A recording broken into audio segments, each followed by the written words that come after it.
Welcome back to Disciple and Daughter. We are heading into the fall season and I am so excited. Look at this adorable mug that I got. It says, "Whatever spices your pumpkin." And then I added my little brown cowboy hat straw cover. I have different colors and I thought the brown looked cute. This one, so cute. I love it. So my summer semester just ended. And whew, let me tell you, I was recording and, here to share all the things at the beginning, but by the end of the semester, mid to end semester, things just got a little hectic and there were just so many heavier assignments. That's usually how it goes. The beginning of the semester is lighter, the end is heavier. So there were nights where I was up until like 5. One night I was up until 7 a.m.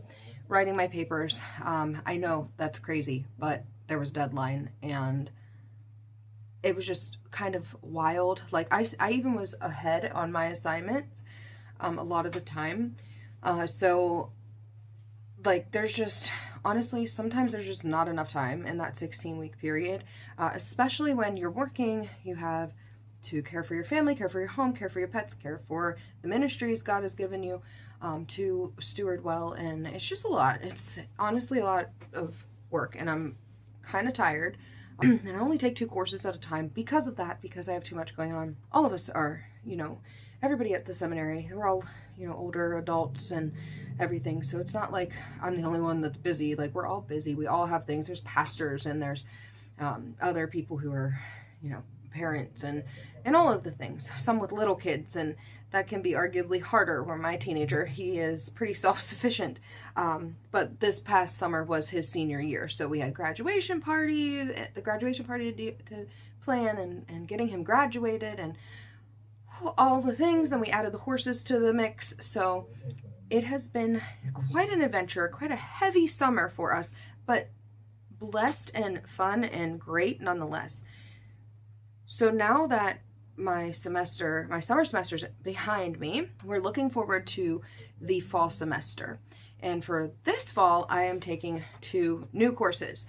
So last semester, I took Bible exposition of Acts and the Pauline Epistles, and then I took Eschatology. So I do 1 Bible course and I do 1 systematic theology course, and that kind of balances it out for me. I'm learning that as much as I thought that I'd really enjoy the systematic theology, which I do, I love it, I actually like Bible exposition better.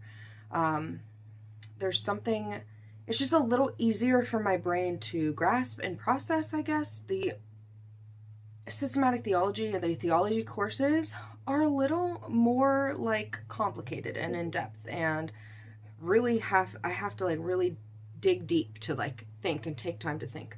So I love eschatology. It is like my favorite thing to study. So I was super excited for that course. And the professor, I was looking forward to sitting under Dr. Michael J. Spiegel for a long time. And I was really excited to finally get to do that. And he was great. He's funny and makes it enjoyable to learn.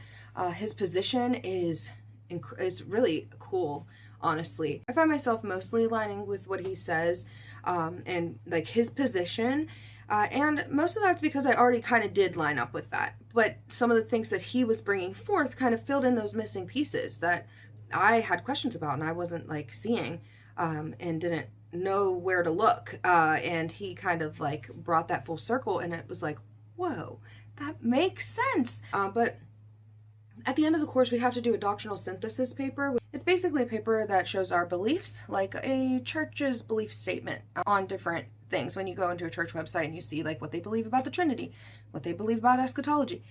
So it's basically that. I have to do a small portion for that, and then I have to explain why. But in that explanatory notes, I have to have end notes, like 3, or was it like 5 to 7 pages, I think, of end notes, explaining my why more in depth, like going really deep in depth with where I'm getting this from, why I've come to this conclusion, what the Bible says, what scholars say, yada yada yada, the historical context, all of that. So I had to do that, and then I have to apply it. So that was like pretty much the only assignment we had to do in that course.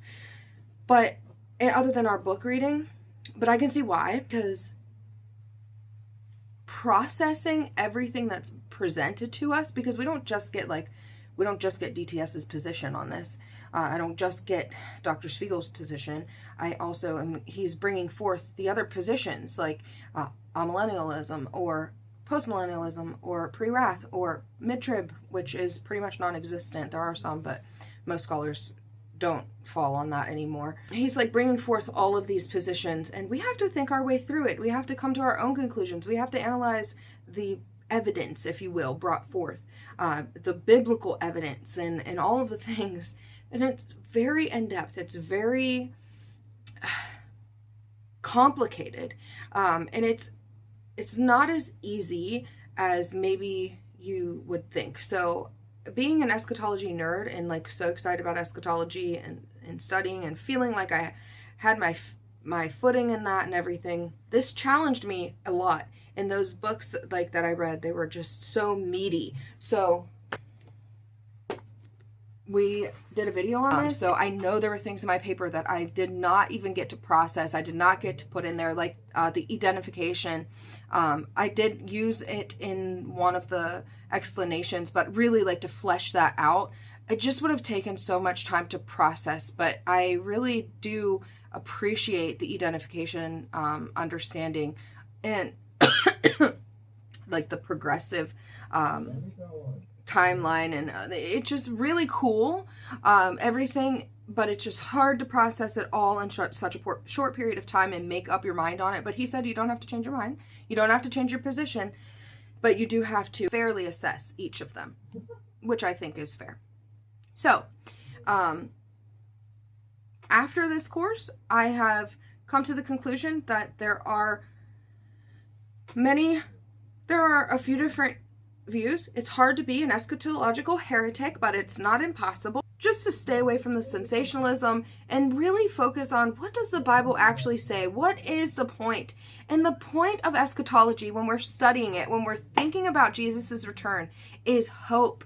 We should have hope for his return, and not just for the believer, but we can extend that hope to the non-believer, and we can offer that opportunity of salvation, and there is hope in that for them. And I just think that if we make that the focus, instead of focusing on all of these other crazy things and dividing on things that don't really matter, at the end of the day, we will, if whoever is here during that period, whether we're right about pre-mill, pre-rapture, all of that, whether we're right about all that or not, or whether it's mid-trib, or whether it's after the tribulation period, or whatever. At the end of the day, we can agree that Christ is coming back. It will be a literal return. He will come back literally.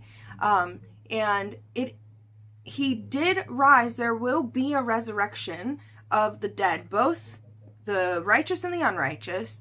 And he is going to restore all things. We can agree on that, right? I mean, if we can't agree on those things, then I don't think we're actually reading our Bible, because those are the three things that are very clear and very evident in the scriptures. What we don't agree on in these positions and in-house discussion is the timing of these things. And that's okay. We should be loving and charitable to everyone, no matter what our position is. And that is the biggest takeaway from my eschatology course. Now, my Bible exposition on Acts and the Pauline Epistles was really cool, really great. So much goodness and information that I learned. I had to write a Bible argument for 1 Timothy. Can't even remember. I wrote a Bible argument for 1 Timothy. My research paper was on First Thessalonians, and that was on an argument for the rapture. It was really cool. We also did something with 2 Corinthians, probably 2 Corinthians. We did an assignment for that, and we did a discussion board on something else. Anyway, so many cool things, so many cool opportunities to learn. Really focusing on Paul's missionary journeys and like the time frame of them and the progression of them. And guys, they're in Acts. Like, I don't know how long I have been studying the Bible, and I don't know why I didn't know this, or maybe I did know it, but it didn't like click in my head that Paul's missionary journeys are in the book of Acts. Most of Acts is talking about Paul. Acts has, the ascension of Christ, and then we have the picking of Matthias, the replacement of Judas, and then we have putting into place the 7 deacons, and then from there we see Stephen is martyred. Well, yeah, Stephen is martyred. We see some other stuff happening in between. From Stephen's martyr, we see the progression of the church from Jerusalem to Judea and to Samaria, and then all the ends of the earth.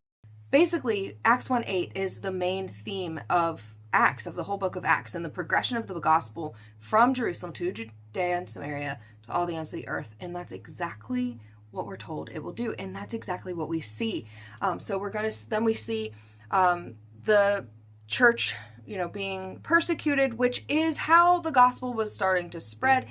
And then we see Paul's missionary journeys and like what's going on all throughout, like his first, second, and third one, and then it ends with Paul being on house arrest.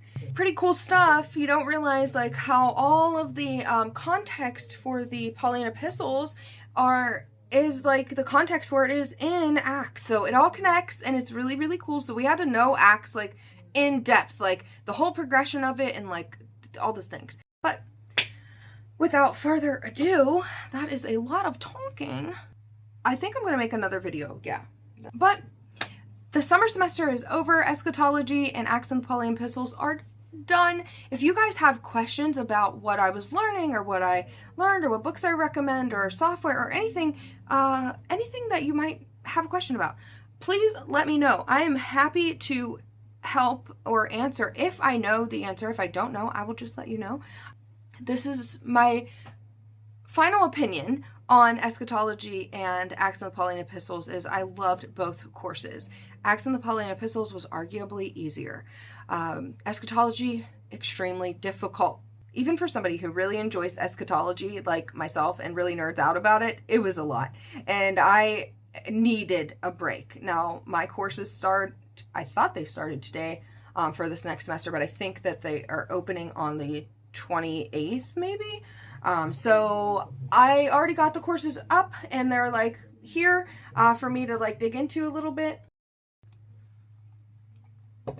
Just a really exhausting time for us, but with all that said, as this semester has come to a close, a new one has opened, and we are ready to start a new set of books. So come back for another video on what I am studying now and what courses I am taking for my fall semester. Thank you for being here. Thank you for following me in this journey, and I will see you in the next video on Disciple and Daughter. Bye.